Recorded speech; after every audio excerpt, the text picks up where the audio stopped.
Her name was whispered in dark corridors and written in secret scrolls, only to be erased by those who feared her legacy. She was born into a world of power, but she craved something greater: control over hearts, minds, and destinies. From an early age, she walked the halls of Rome's grandest estates, where the powerful gathered in secrecy. The city was alive with indulgence, and she was its most devoted disciple. Unlike the noble daughters raised to obey, she studied the ways of influence, turning admiration into a weapon sharper than any blade. It is said that at 13, she attended her first imperial gathering, where laughter and music masked hidden ambitions. As Rome's elite reveled in luxury, she observed, learning how a single glance could command attention, how a well-chosen word could shape the fate of an empire. But she wanted more than whispers behind closed doors. She desired a place in history, one that could never be erased. Legends claim she carried a mysterious token, an object of superstition said to enhance her allure, a talisman passed through generations of those who sought ultimate influence. The writer Juvenal would later describe her as a force of nature, someone whose presence alone could turn the tides of fortune.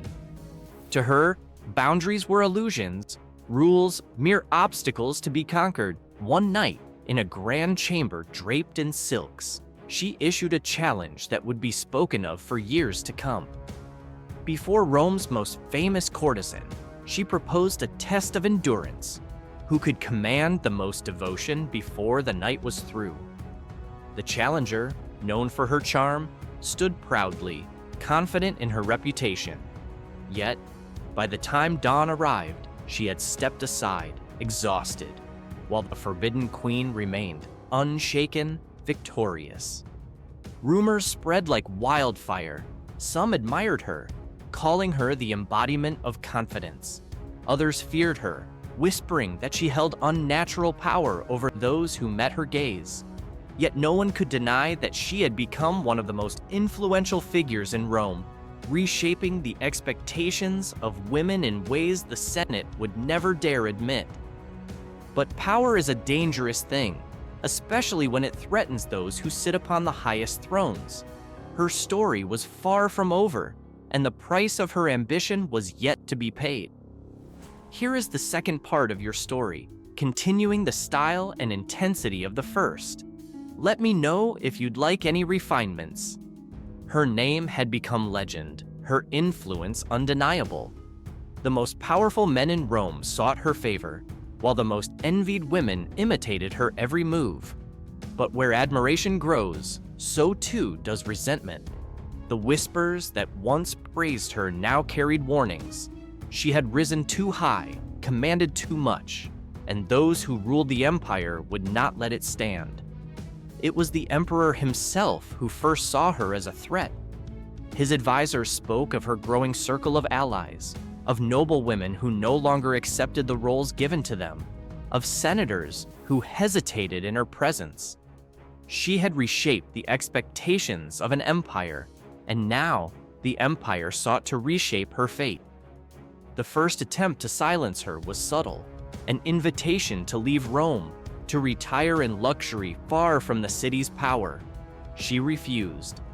The second was a warning, a reminder that even the most beloved could be forgotten if they angered the wrong people. Still, she remained unshaken. But Rome was not built on patience. One evening, as golden torches lit the marble halls of the palace, she attended a gathering unlike any other. It was said to be a celebration, yet the air was thick with something unspoken. The guests, once so eager to stand at her side, now watched her from a distance. And then, as music played softly in the background, the emperor spoke her name. She knew what was coming before the words were even said. Accusations, fabricated yet convincing. Claims that she had conspired against the empire, that her influence had become a danger to the order of Rome. The nobles nodded, the senators murmured in agreement. Fear had done its work well. She could have begged, pleaded for mercy as others had done before. But that was never her way.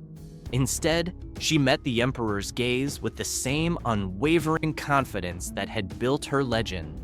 Even in the face of exile, of a fate that history would erase, she stood defiant. Her name was removed from records, her likeness destroyed, her story buried beneath the weight of time. But Rome could never truly forget.